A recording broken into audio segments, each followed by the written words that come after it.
चलिए बात करते हैं हिस्ट्री के अंदर चैप्टर नंबर 1 के राजस्थान की प्राचीन सभ्यताएं एवं पुरास्थल्स के बारे में। Ancient civilisation and places of Rajasthan. Rajasthan में बृहद स्तर पर पुरातात्विक सर्वे का कार्य सर्वप्रथम 1871 ईस्वी में एससीएल करमाइस के निर्देशन में प्रारंभ किया गया। किसके? एससीएल करमाइस के निर्देशन में, जो सबसे पहले सर्वप्रथम 1871 ईस्वी के अंदर राजस्थान में बृहद स्तर पर पुरातात्विक सर्वे का कार्य शुरू किया गया था। अब पढ़ेंगे हम सभ्यताओं का नाम, स्थानीय जिला, लोकेशन और उसके बारे में विशेष विवरण। पहला था कालीबंगा सभ्यता। ये हनुमानगढ़ जिला के अंदर स्थित है। इसकी जो खोज की थी वो श्री अमलानंद घोष ने की थी 1952 के अंदर।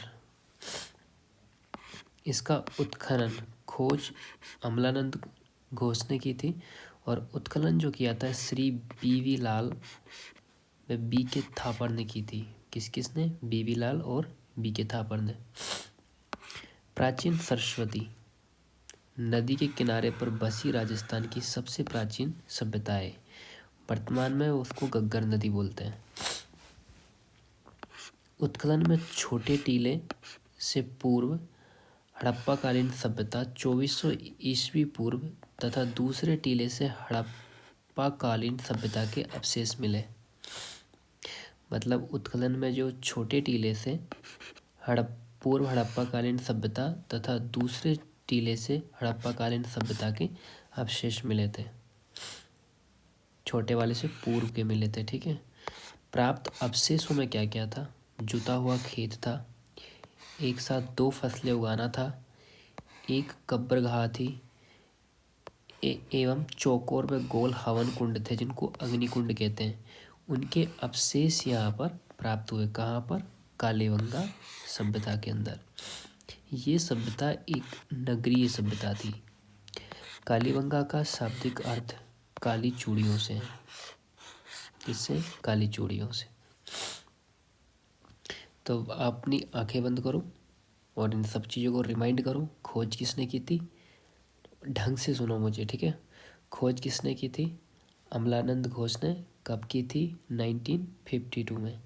उसके बाद माता उत्खनन, ये किसने किया? श्री बीवी लाल व बी के थापर ने।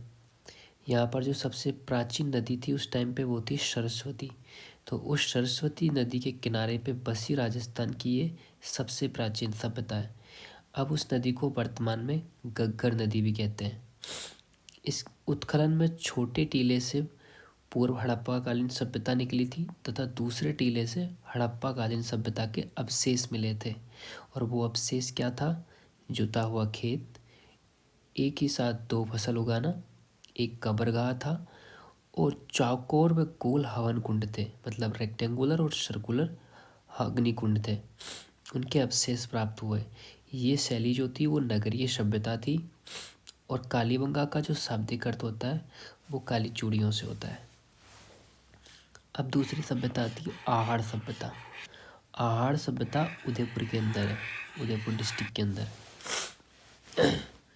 इसकी खोज, आहड़ सभ्यता की खोज श्री अक्षय कीर्ति व्यास ने की थी। किसने की थी? श्री अक्षय कीर्ति व्यास। और कालीबंगा के 1 साल बाद यानी 1953 में, कालीबंगा कब हुई थी? 1952 में। इसके 1 साल बाद ही आहड़ सभ्यता की खोज की थी श्री अक्षय कीर्ति व्यास ने। फिर इसका जो उत्खनन जो करवाया था वो श्री आर.सी. अग्रवाल एवं एच.एम. साकलिया ने करवाया था।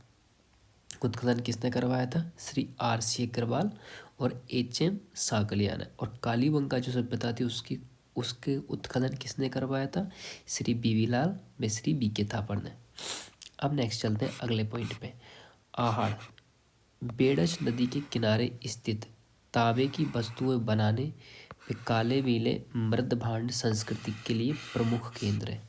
किसका प्रमुख केंद्र है? आहड़। ये तांबे की वस्तुएं बनाना व काले पीले मृद भांड बनाने के संस्कृति का प्रमुख केंद्र है। और ये किस नदी के पास में है? आहाड़, जिसे बेड़च नदी के भी बोला जाता है, जिसको बेड़च नदी भी बोला जाता है। उत्खनन में 6 तावे की मुद्रा है। जब इसका उत्खनन किया था श्री RC अग्रवाल ने और HM सांकलिया ने, तो वो बतला रहे थे, वो बातें कर रहे थे एक दूसरे से कि भाई वहाँ पर 6 तावे की मुद्राएं मिली है और उनमें से 3 मोहरें प्राप्त हुई है। अन्य नाम आहाड़ सभ्यता का जो था वो ताम्रवती नगरी थी। ताम्रवती नगरी क्यों थी? क्योंकि वहाँ पर तावे की वस्तुएं बनती थी। यहाँ पर अघाटपुर, आहट दुर्ग या धूलकोट, जिसे स्थानीय लोग बोलते हैं, यहाँ पर कौन सा दुर्ग था? आहट दुर्ग या अघाटपुर। यहाँ पर 6 तांबे की मुद्राएं और मोहर प्राप्त हुई थी। एक मुद्रा पर एक और त्रिशूल तथा दूसरी ओर आपोल अंकित था। जैसे अपने कॉइन पे एक तरफ होता है ना, एक तरफ वो थंब का निशान होता है और एक तरफ वो बना हुआ होता है ना। वैसे ही इसके अंदर जो मुद्रा थी उसकी तरफ एक तरफ त्रिशूल था और दूसरी तरफ अपोलो अंकित था, जिसके हाथों में तीर और पीछे तरकस है। मुख पर यूनानी भाषा में एक लेख अंकित है। ठीक है। यहाँ के निवासी शवों को आभूषण सहित गाड़ते हैं। यहाँ के जो निवासी है ना, तो सब इन जो आदमी को, जैसे कोई आदमी मर जाता है तो उसका जो शव होता है, तो अपन क्या करते हैं, अपन इतने इतने लालची आदमी होते हैं कि उसके सारे गहने जेवर जो होते हैं ना सब खोल लेते हैं उससे और ऐसे दफन कर देते हैं। पर वो लोग क्या करते थे, उसका जितना भी गहना, चांदी, सोना, जेवर, हीरा, मोती था, सब उसको पहना के उसके साथ ही भेज देते थे। वो कौन से सभ्यता में होता था? आहाड़ सभ्यता में। अब बात करते हैं दूसरा, डॉक्टर गोपीनाथ शर्मा के अनुसार इसका समृद्धि काल। किसके अनुसार? 3 आदमी प्रकट हो गए यहाँ पर। एक तो अक्षय कीर्ति साहब जिन्होंने खोज की थी, दूसरे RC अग्रवाल साहब जिन्होंने उत्खनन किया था, HM सांकलिया साहब उन्होंने भी उत्खनन किया था, और चौथा व्यक्ति है गोपीनाथ शर्मा। इनके अनुसार इनका समृद्धि काल, मतलब जो ये समृद्ध था, अच्छी कैपिटल था, वो था 1900 ईस्वी से लेके 1200 ईस्वी पूर्व तक माना गया है। यहाँ पर तावा गलाने की भट्टियाँ, ऑफकोर्स क्योंकि यह तावे की वस्तुएं बनती थी तो तावे गलाने की भट्टी भी होगी, जिससे सिद्ध होता है कि यहाँ प्रमुख उद्योग तावे गलाना एवं उपकरण बनाना था। मतलब किससे सिद्ध हुआ ये? तावे गलाने की भट्टी से। अब अगली आती है गणेश्वर सभ्यता। गणेश्वर सभ्यता नीम का थाना, जो अभी साइड डिस्ट्रिक्ट बन गया है, सीकर के अंदर है। इसका उत्खनन किसने करवाया था? गणेश्वर सभ्यता का RC अग्रवाल, यहाँ RC अग्रवाल था और विजय कुमार के नेतृत्व में उत्खनन हुआ था, जिसका नेतृत्व 1977 से लेके 1978 ईस्वी में हुआ था। ठीक है। कांतली नदी, कांतली नदी के किनारे पर स्थित ताम्रयुगीन सभ्यता 2800 ईस्वी पूर्व है ना। तो आहड़ नदी, आहड़ सभ्यता जो आहड़ नदी के पास, जो बेड़च नदी थी उसके पास स्थित है। उसके बाद में आता है भारत में ताम्रयुगीन सभ्यता की जननी माना जाता है। भारत में ताम्रयुगीन सभ्यता की जननी किसको माना जाता है? गणेश्वर सभ्यता को। कांतली नदी के पास में ताम्रयुगीन सभ्यता का है। अब यहाँ पर भी तावे के उपकरण, बाढ़ से बचने के लिए पत्थर का बांध, चित्रकारी से युक्त बर्तन एवं मछली पकड़ने के कांटे प्राप्त हुए थे। क्या क्या प्राप्त हुआ था गणेश्वर सभ्यता में? तावे के उपकरण है ना, और बाढ़ से बचने के लिए लोगों ने पत्थर का डैम बना रखा था, वो भी यहाँ पर मिला था। अगली चीज़ था चित्रकारी से युक्त बर्तन एवं मछली पकड़ने के कांटे यहाँ पर मिले थे। यहाँ से तावे का निर्यात होता था। ठीक है। और आहड़ सभ्यता में तावे को वस्तुओं बनाई जाती थी। इसकी खोज राजस्थान विश्वविद्यालय के पुरातत्व विभाग के सहयोग से की गई थी। किसके सहयोग से की गई थी? राजस्थान विश्वविद्यालय के पुरातत्व विभाग से गणेश्वर सभ्यता की खोज की गई थी। अन्य ताम्रयुगीन स्थल जो है वो है पिंड पाड़लिया, जो चित्तौड़ के अंदर है। झाड़ोल जो है वो उदयपुर में। ये भी अन्य ताम्रयुगीन स्थल है। पिंड पाड़लिया, झाड़ोल, उदयपुर और कुराड़ा। कुराड़ा कहाँ पर है? नागौर के अंदर। ठीक है।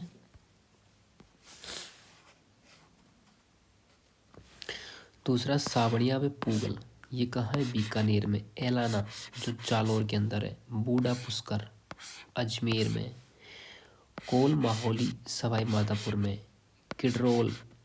किरडोल जयपुर के अंदर। ये सब पुरानी ताम्रयुगीन स्थल है। अगली सभ्यता आ जाती है आपके पास में गलुंड सभ्यता। गलुंड सभ्यता जो है ये राजसमंद के अंदर है। ये बनास नदी के किनारे स्थित एक महत्वपूर्ण ताम्रयुगीन सभ्यता है। गलुंड भी ताम्रयुगीन सभ्यता है। इसको ऐसे याद रख सकते हैं कि ये उदयपुर वाले एरिया के अंदर है, तो वहाँ तावा 2-4 चीज़ें अपन को मिली है, तो उस हिसाब से उधर ही मिलेगी ये। उसके बाद में आती है बागोर की सभ्यता। बागोर की सभ्यता कंफ्यूज मत होना, क्योंकि तू बागोर की हवेली उदयपुर में देख के आया, तो वहाँ पर नहीं है बागोर। बागोर भीलवाड़ा में। गलत मत होना, इससे कंफ्यूज होता है तो इस क्वेश्चन से। ठीक है, तो ये भीलवाड़ा में ध्यान रखना। इसका उत्कलन जो किया था डॉक्टर वीरेंद्र नाथ मिश्र और डॉक्टर L.S. लैसिनी ने किया था। किसने किया था? वीरेंद्र नाथ मिश्र ने, डॉक्टर L.S. सैलिनी ने के नेतृत्व में पूरा विश्वविद्यालय एवं राज्य सरकार का पुरातत्व विभाग के सहयोग से हुआ था। उसके बाद आता कोठारी नदी के किनारे स्थित। कौन सी नदी है? ध्यान रखना, बागोर की सभ्यता कोठारी नदी के पास में। कहाँ पर है? कोठारी नदी के किनारे पर स्थित 3000 ईस्वी पूर्व की सभ्यता है। उत्तर पाषाणकालीन संस्कृति के अवशेष भी है। क्या है ये? उत्तर पाषाणकालीन संस्कृति के अवशेष है। यहाँ के निवासी युद्ध, शिकार व कृषि प्रेमी एवं मांसाहारी थे। अब बात चलती हैं कि भाई यहाँ के जो सिटीजन्स थे, यहाँ के जो शहरी निवासी लोग थे, उन लोगों का पैशन, प्रोफेशन क्या था, मतलब किस तरीके का ये लोग अपना पेट भरने के लिए, ये अपनी जीवन जीने के लिए, वो कहते हैं ना रीलों में, what do you do for living, what do for living, है ना। तो वही चीज़ है कि ये क्या करते थे लिविंग के लिए? युद्ध, शिकार, कृषि प्रेमी थे और मांसाहारी, मांस खाते थे। उत्खनन में, अब यहाँ पर जो उत्खनन किया गया था ना, तो यहाँ उत्खनन में बोतल के आकार के बर्तन मिले थे। दारू पीते थे क्या वो उनमें? हो सकता है कुछ भी पीते हो, हमें क्या करना है, पढ़ना है हमें तो। हाथ व कान के शीशे के गहने प्राप्त हुए। जैसे सरोजनी में मिलते हैं ना वो शीशे के झुमके, वैसे यहाँ प्राप्त हुए थे। हाथ व कान के शीशे के गहने कहाँ पर? बागोर में। जैसे बागोरी लड़कियाँ नहीं पहनती ऐसे ऐसे झुमके, तो आपको वैसे याद रखना है। बोतल के आकार के बर्तन थे, जैसे लोग दारू पीते हो। अब आपको यार जो मांस खा रहा है तो वो दारू भी पी रहा होगा, है ना। तो तुमको बस चीज़ें याद रखनी है यार, कैसे भी याद रखो। अगली सभ्यता आती है बालाथल सभ्यता। बालाथल सभ्यता कहाँ है? बल्लभ नगर में। कहाँ पर है? बल्लभ नगर। और ये बल्लभ नगर कहाँ है? उदयपुर में। फिर बात आ जाती है, सबसे पहले देखो कुछ पॉइंट तो इनमें बिल्कुल है कि इनको खोदने वाले कौन थे, इनकी रिसर्च करने वाला कौन था, कौन सी सभ्यता में था, क्या क्या मिला था। 4 क्वेश्चन है यहाँ पर कि कौन तो इसका मतलब खोज कर रहा है, ठीक है, कौन इसका उत्खनन कर रहा है। बस इनमें ही अपन को याद रखने समझने जैसी कोई चीज़ नहीं है। खोज कौन कर रहा है, उत्खनन कौन कर रहा है, यहाँ के लोगों का लिविंग स्टैंडर्ड कैसा था, ठीक है, कब था, कौन से पीरियड्स के अंदर था ये, ठीक है, और बाकी चीज़ें कि यहाँ क्या मिला था, कौन सी चीज़ मिली थी। तो बस यही चीज़ हर सभ्यता के अंदर है, ठीक है। तो उत्खनन क्या होता है? B.N. मिश्र के नेतृत्व में 1993 में हुआ था। किसके? B.N. मिश्र के बालाथल सभ्यता। ये सभ्यता 3000 ईस्वी पूर्व से लेके 2500 ईस्वी पूर्व तक मौजूद थी और ताम्रयुगीन सभ्यता में बेहतर थी। उसके बाद में आता है उत्खनन में एक बड़ा भवन, दुर्ग जैसी संरचना, सांड व कुत्ते की मूर्तियों के अवशेष तथा तांबे के आभूषण, कर्णफूल और लटकन मिले थे। समझ रहे हो मेरी बात? उत्खनन में एक बड़ा भवन बालाथल के अंदर, जिसकी संरचना दुर्ग जैसी थी। बैल जो सांड और कुत्ते की मूर्तियाँ मिली थी। सांड मतलब हो सकता है शिव जी की पूजा करते हो वो लोग, कुत्ते की भी मूर्ति मिली थी यहाँ पर, है ना। समझ रहे हो ना मेरी बात? तो यहाँ के उत्खनन में मिला था कहाँ पर? बालाथल के अंदर।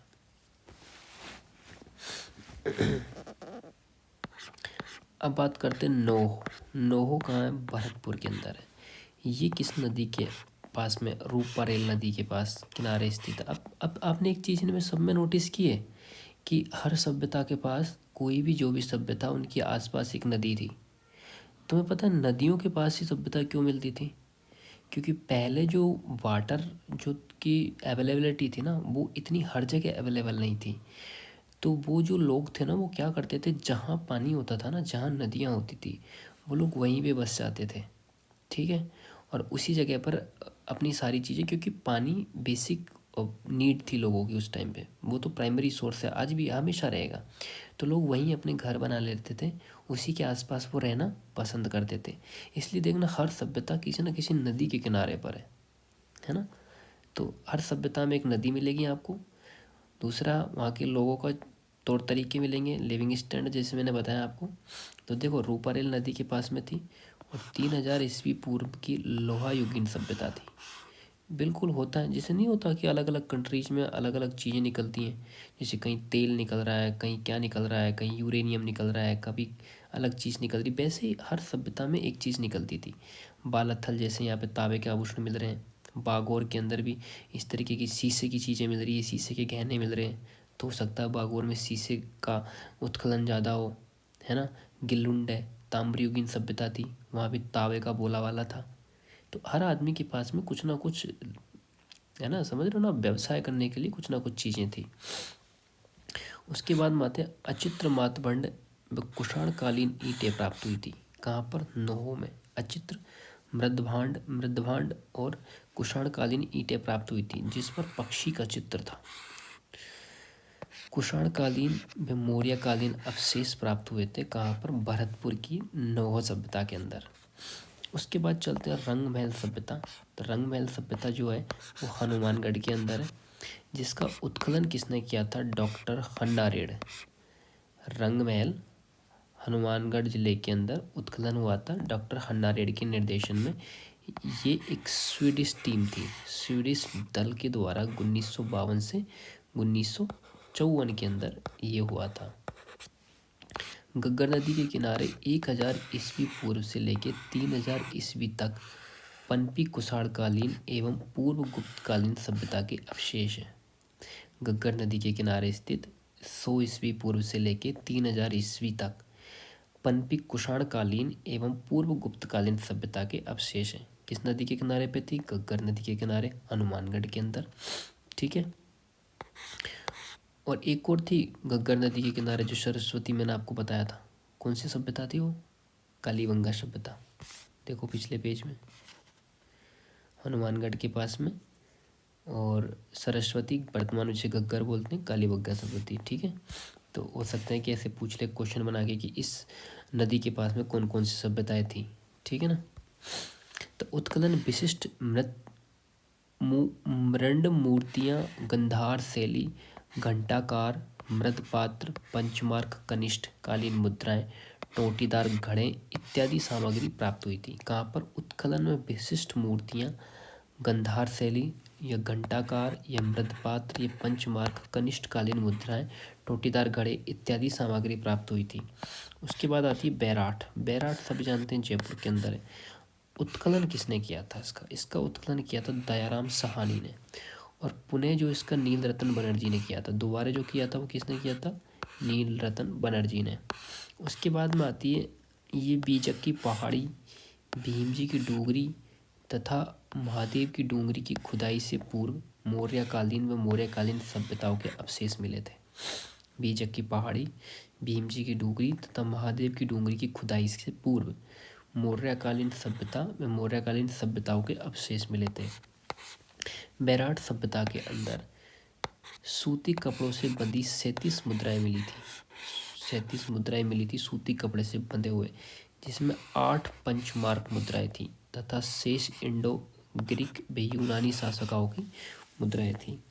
यहाँ से अशोककालीन बुद्ध मंदिर व स्तूप तथा बौद्ध मठ के अवशेष मिले थे। क्या मिले थे? अशोककालीन बौद्ध मंदिर व स्तूप तथा बौद्ध मठ के अवशेष मिले थे। यहीं से अशोक का भाब्रू या भाब्रू शिलालेख प्राप्त हुआ था। कहाँ से प्राप्त हुआ था? अशोक का भाब्रू शिलालेख जयपुर की बैराठ सभ्यता से। अगली आती है 10वें नंबर पे सुनारी। सुनारी कहाँ पर है? खेतड़ी, झुंझुनू में।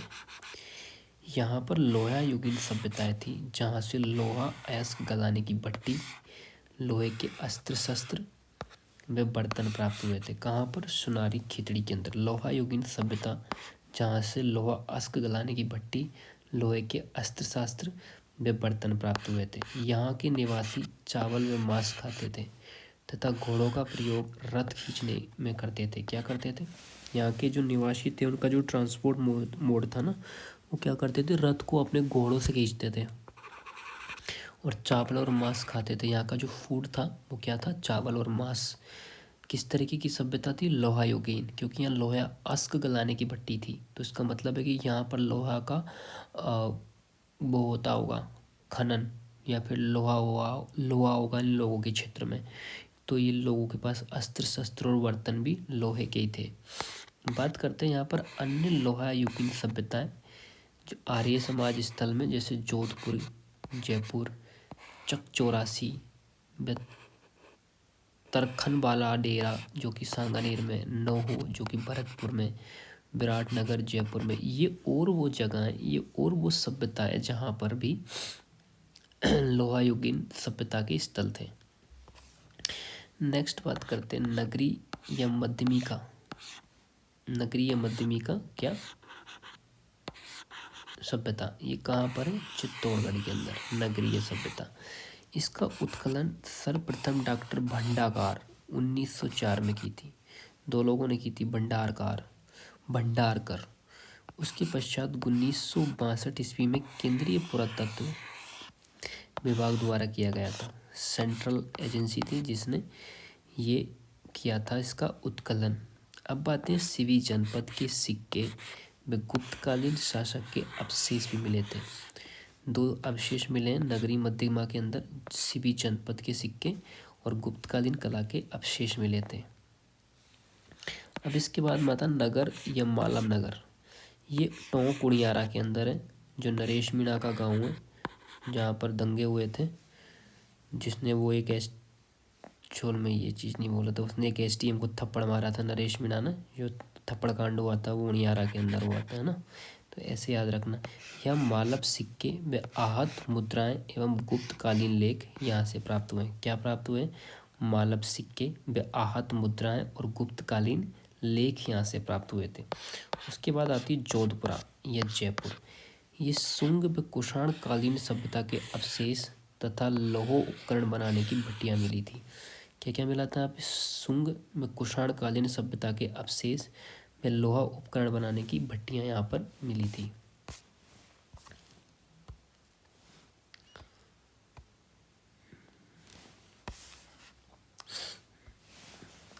अब आता है तिलवाड़ा।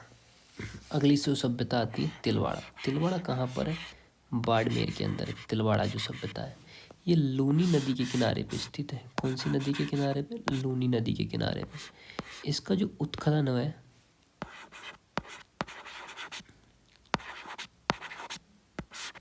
इसका उत्खनन 500 ईस्वी पूर्व से 200 ईस्वी तक हुआ था, तक की सभ्यताओं के अवशेष यहाँ पर मिले थे। तिलवाड़ा बाड़मेर में लूनी नदी के किनारे, ठीक है। उसके बाद में आती है रैड। ये निवाई और टोंक में प्राचीन भारत का टाटा नगर कहलाता है। क्या? रैड सभ्यता। रैड सभ्यता जो निवाई के अंदर है, टोंक में, प्राचीन भारत का टाटा नगर है ये। इसका उत्खनन करता KN पुरी था। कौन था? KN पुरी। इसके उत्खनन में भी लोहा का विशाल भंडार प्राप्त हुआ।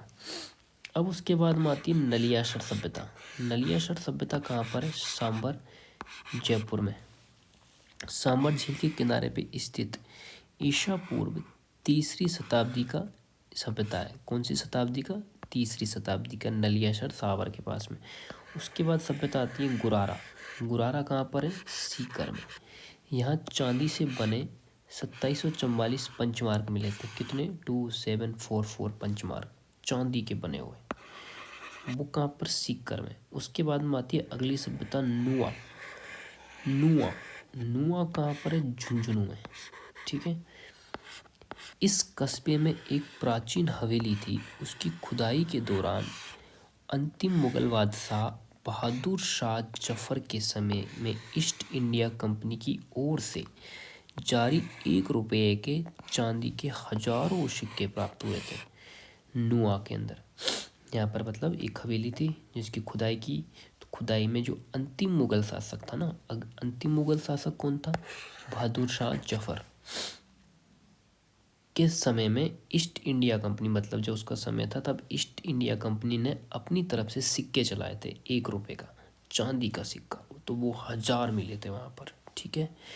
19 नंबर पे आती ओला सभ्यता, जो ओला उबर होती है ना वो सभ्यता, वो कहाँ मिली थी? जयपुर में, जैसलमेर में सॉरी। इस क्षेत्र में 60,000 से 1 लाख वर्ष पुरानी पाषाणकालीन सामग्री प्राप्त हुई थी। कितनी? 60,000 से लेके 1 लाख पुरानी। उसके बाद में आती कुंडा। कुंडा कहाँ पर है? जैसलमेर में भी कुंडा। तेरे को पता हो तो कुंडा एक पानी भरा रहता है जैसलमेर में, तो ऐसे ध्यान रखना कुंडा होता है वहाँ पर, एक खड़ीन बनी हुई है।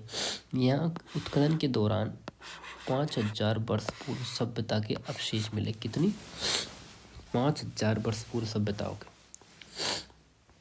अब आती है पारेवार में सालू, ये भी जैसलमेर में। इस गांव के चूल्हे के दांत के विश्व प्राचीन जीवाश्म मिले हैं। चूहे के दांत, चूल्हा नहीं, चूहे के दांत के विश्व प्राचीन जीवाश्म मिले हैं जो 9 से 14 करोड़ साल पुराने क्रेटिशियम काल के हैं। ठीक है। राज्य में रीढ़ खंभाधारी श्रेणी के 3 प्रमुख वर्ग स्तनधारी, सरीसृप एवं मत्स्य के जीवाश्मों की ये पहली व्यवस्थित खोज है। ठीक है। उसके बाद में आती सोथी। सोथी कहाँ है? बीकानेर में। ठीक है। तो इसका खोज किसने किया था? अमलानंद घोष के नेतृत्व में 1953 में इसकी खुदाई की गई थी। इस स्थल में हड़प्पा कालीन अवशेष प्राप्त हुए थे। क्या हुए थे? हड़प्पा कालीन अवशेष। इसे कालीबंगा प्रथम के नाम से भी जाना जाता है। किसके नाम से? कालीबंगा प्रथम के नाम से। 23वें नंबर पे आते हैं जहाजपुर। जहाजपुर कहाँ पर है? भीलवाड़ा के अंदर। ऐतिहासिक स्थल जहाँ पर स्थित बड़ा देवरा, पुराने मंदिरों का समूह। बड़ा देवरा मतलब पुराने मंदिरों का समूह, पुराना किला व गोभी परी मस्जिद दर्शनीय है। हाल में यहाँ महाभारत कालीन अवशेष भी मिले हैं। क्या मिले हैं? महाभारत कालीन अवशेष। उसके बाद माता कणसावा, जो कहाँ पर है? कोटा के अंदर। यहाँ 738 ईस्वी का एक अभिलेख मिला है जो मौर्य वंश राजा धवल से संबंधित है। किससे संबंधित है? मौर्य वंश राजा धवल से। कौन सी? कणसावा की सभ्यता। यहाँ पर एक अभिलेख मिला है। उसके आती है तिपटिया। तिपटिया कहाँ है? कोटा के अंदर। ये दर्रा वन्यजीव अभयारण्य में स्थित उत्तर पाषाण काल से ऐतिहासिक युग तक के 37,000 साल पुराने शैल चित्रों का प्राप्ति स्थल है। ठीक है। कितने? 37 साल पुराने शैल चित्रों का प्राप्ति स्थल है। कौन सा? तिपटिया, जो कोटा के अंदर है। उसके बाद हम आता है डाडाथोरा, ये बीकानेर में। यहाँ हाल में ही लघु पाषाण काल की पुरातत्व सामग्रियाँ प्राप्त हुई है। अब ये जो सारे पुरातत्विक स्थल हैं इनको एक साथ देख लेते हैं। ठीक है, 2 मिनट में हो जाएगा। पहला पूरा पाषाण काल स्थल डिडवाना के सबसे प्राचीन स्थल जायल, जो जालोर में, विराटनगर जयपुर में, भानगढ़ अलवर में, इंद्रगढ़ बूंदी में, दर भरतपुर में। बीवी अगर क्या समझे तो यायावरी जीवन, आखेटक, खाद्य संग्रह और आग से परिचय किया था। उसके बाद माता मध्य पाषाण काल माइक्रोलिथिक, ये बागोर, भीलवाड़ा, तिलवाड़ा, बाड़मेर, विराटनगर जयपुर है। यहाँ पर क्या था कि पशु पालना सीखना था, आखेट एवं खाद्य संग्रह थे। उसके बाद माती नवपाषाण काल। नवपाषाण काल माती आहड़, गिलुंड और कालीबंगा, ये बस्ती स्थायी जीवन था। पहिए का आविष्कार, चाक निर्माण यहीं पे हुआ था। उसके बाद माती 5वें नंबर ताम्रकाल। कौन कौन से थे? बागोर, भीलवाड़ा, तिलवाड़ा, बाड़मेर, बालाथल उपयुक्त स्थल थे। कृषि कार्य, खाद्य उत्पादक, मृत भांड कला व ताम्र से परिचित थी ये जगह। उसके बाद में आती ताम्र युगीन में कौन कौन सी आती? गणेश्वर सीकर, गणेश्वर डूंगरपुर, नंदलालपुरा, किराड़ोत, चौथवाड़ी जयपुर, सावणिया, पूगल बीकानेर, बूढ़ा पुष्कर अजमेर, कुराड़ा, पर्वतसर नागौर, पिंड पाड़ लिया, चित्तौड़, एलाना, जालोर, कोल, माहौली, सवाईमाधोपुर, मलाभरतपुर आदि ये ताम्रयुगीन सभ्यताएं थी। यहाँ पर भी स्थायी जीवन एवं ताम उपकरण ये बर्तनों का वो था। उसके बाद में आई लोहायुगीन। लोहायुगीन नवभरतपुर, विराटनगर, जोधपुर, सांभर, जयपुर, सुनारी, झुंझुनू, रेड नगर, नैनवा, टोंक, भीनमाल, जालोर, नगरी, चित्तौड़गढ़, चाक, चौरासी, तरखान, बाल डेरा जो गंगानगर में, ये वर्तमान प्रारंभिक आधुनिक सभ्यताएं थी, है ना। तो कौन कौन सी सभ्यताएं थी? पुरापाषाण काल सभ्यता, मध्यपाषाण काल, नवपाषाण काल। तो नवपाषाण काल का पुरा, मध्य और नव। उसके बाद में ताम्र पाषाण काल, ताम्र युगीन और लोहायुगीन सभ्यताएं थी।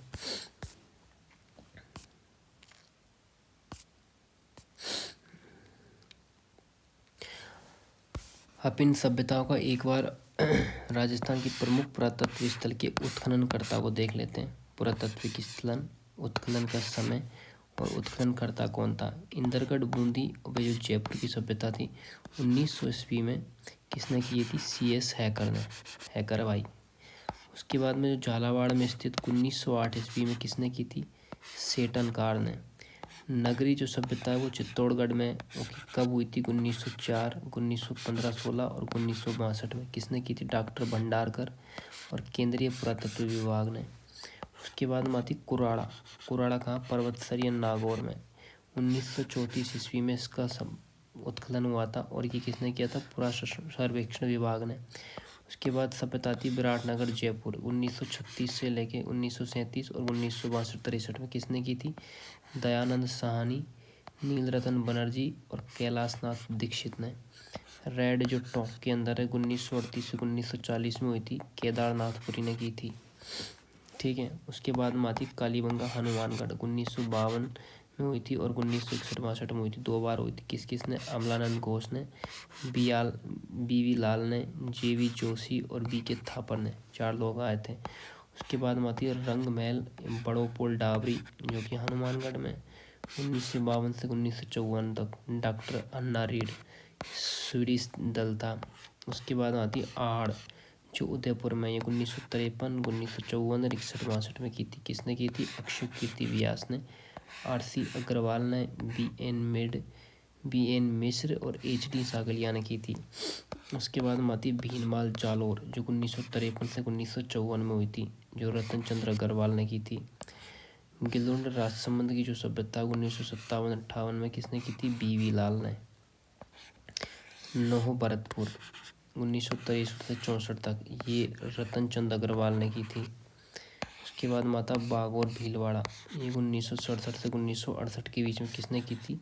BN मिश्र, LS लैसानी ने की थी। उसके बाद आती बालाथल, उदयपुर, ये 1993 ईस्वी से लेके BN मिश्र, BS सिंह, RK मोहंत और देवी कोठारी ने की थी। उसके बाद में आती ओजियाला, भीलवाड़ा में, ये 2000 ईस्वी से लेके भारतीय सर्वेक्षण विभाग तक हुई। अब बात करते हैं कालीबंगा, राजस्थान का पुरातात्विक गौरव है। कालीबंगा राजस्थान का सबसे प्रसिद्ध पुरातात्विक स्थल है, जो हनुमानगढ़ जिले की पीलीबंगा तहसील में हनुमानगढ़ सूरतगढ़ मार्ग पर हनुमानगढ़ जिले के मुख्यालय से 30 किलोमीटर की दूरी पर स्थित है। कालीबंगा का अक्षांशीय अवस्थिति जो है 29 डिग्री 47 मिनट उत्तरी अक्षांश एवं देशांतरी अवस्थिति जो है 74 डिग्री 13 मिनट पूर्व देशांतर है। यह पुरास्थल घग्गर नदी के दक्षिण किनारे पर स्थित है। इस पुरास्थल की सर्वप्रथम पहचान इतावली विद्वान LP तैसीतोरी ने की थी। इसके पश्चात 1952 में अमलानंद घोष ने इसकी खोज की थी। वाराणसी 1910 में जन्मे अमलानंद घोष तत्कालीन समय के ख्यातनाम पुराविज्ञान एवं भारतीय पुरातत्व सर्वेक्षण के महानिदेशक थे। अमलानंद घोष द्वारा खोज की गई एक पुरानी थेड़ चबूतरा की खुदाई 1961 में BV लाल, BK थापर एवं JB जोशी के नेतृत्व में हुई। खुदाई में काले रंग की चूड़ियाँ अधिक मात्रा में प्राप्त होने के कारण इसका नाम कालीबंगन पड़ा। यहाँ खुदाई में जुता हुआ खेत, फसल उगाने के अवशेष, कब्रगाह, चौकोर, गोल, हवन कुंड, हिरण एवं बैल की हड्डियाँ, बाली प्रथा, मिट्टी की मोहर इत्यादि प्राप्त हुई हैं। कुछ स्थलों में मृतकों के गड़े हुए शव तथा मिट्टी के बर्तन मिले। चूड़ियाँ, तिपाई, मन के इत्यादि वस्तुएं रखी हुई मिली थी। खुदाई में 1 साल पुराना किला भी मिला। कालीबंगा ने 5 किलोमीटर की दूरी पर पीलीबंगा पीले रंग की चूड़ियों के नाम पर कस्बा स्थित है। कालीबंगा पुरातात्विक म्यूजियम की स्थापना वर्ष 1983 में की गई थी।